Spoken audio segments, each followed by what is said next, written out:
صرف 4 باتیں جس خاتون میں ہوں، اللہ کے نبی علیہ السلام نے فرمایا کہ ایسی خاتون جنت کے جس دروازے سے چاہے داخل ہو، اور باتیں بھی بڑی آسان. فرمایا اذا صلت المرأة خمسها، سب سے پہلی بات فرمایا کہ ہر وہ عورت کے جو 5 وقت فرض نماز کی پابندی کرے، فرض نماز کی، فرمایا فرض نماز کی پابندی کرنے والی. اذا صلت المرأة خمسها، فرمایا فرض نماز کی پابندی کرنے والی خاتون. دوسرے نمبر پر فرمایا اذا صلت المرأة خمسها وصامت شهرها، فرمایا ہر وہ خاتون کے جو رمضان المبارک کے فرض روزے رکھے، رمضان المبارک کے فرض روزے رکھے، نفلی روزے نہیں، نفلی نمازیں نہیں. ہر وہ خاتون جو فرض نماز کا اہتمام کرے، 5 وقت کی نماز پابندی سے پڑھے، رمضان المبارک کے فرض روزے رکھے. اور تیسرے نمبر پر آپ علیہ السلام نے فرمایا وحسنت فرجہا، اپنی عزت اور آبرو کی حفاظت کرے. یہ سب سے بڑی اہم اور ضروری بات. آج کل سب سے زیادہ جو مشکل ہے اس پرفتن دور کے اندر اپنی عزت اور آبرو کی حفاظت کر. اگر کوئی خاتون اپنی عزت اور آبرو کی حفاظت کرے، اپنی عزت اور عصمت کی حفاظت کرے. اور چوتھی صفت اللہ کے نبی علیہ السلام نے فرمایا وَأَطَاعَتْ بَعْلَهَا، کہ اپنے شوہر کی فرمانبرداری کرنے والی، شوہر کی اطاعت کرنے والی.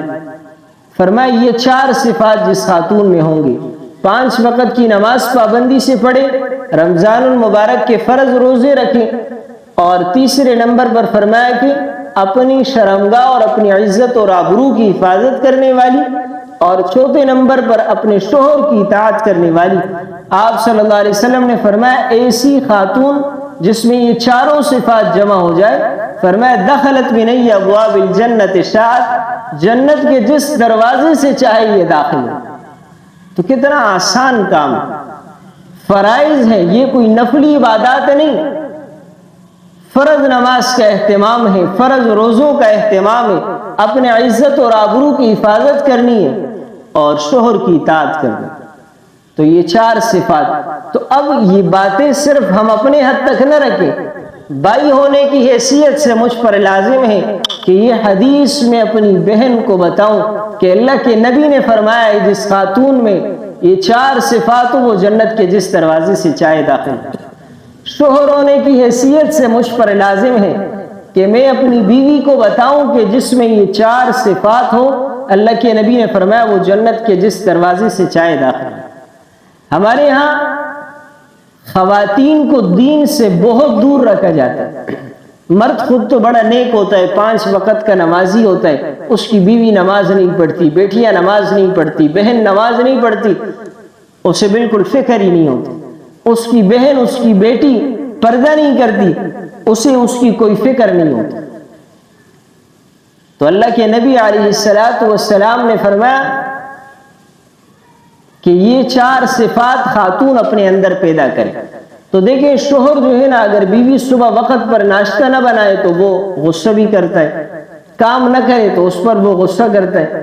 تو کیا یہ شوہر ہونے کی حیثیت سے کبھی اس نے اپنی بیوی سے نماز سنی، کبھی اس نے اپنی بیوی کو کوئی دین کی بات بتائی، کبھی رات کو آنے کے بعد اس نے اپنی بیوی سے پوچھا کہ آج آپ نے 5 نمازیں پڑھی ہے یا کوئی نماز آپ نے چھوڑ دی ہے، آپ سے آج کوئی نماز تو نہیں رہی، آپ نے صبح تلاوت کی ہے یا نہیں کی ہے؟ یہ باتیں کبھی ہم نے اپنی بیویوں سے نہیں پوچھی.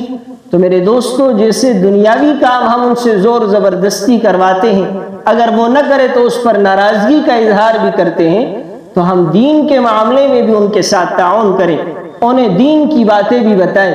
یہ جو حدیث آج بیان کی آپ یاد کریں، اور بیٹے ہونے کی حیثیت سے اپنی ماں کو بتائیں، بھائی ہونے کی حیثیت سے اپنے بہن کو بتائیں، شوہر ہونے کی حیثیت سے اپنی بیوی کو بتائیں. صرف ہم خود جنت میں جانے والے نہ بنے، بلکہ اپنی بیویوں کو، اپنی خواتین کو بھی ساتھ جنت میں لے جانے والے بنے. اللہ رب العزت سے دعا ہے کہ ہم سب کو عمل کی توفیق عطا فرمائے.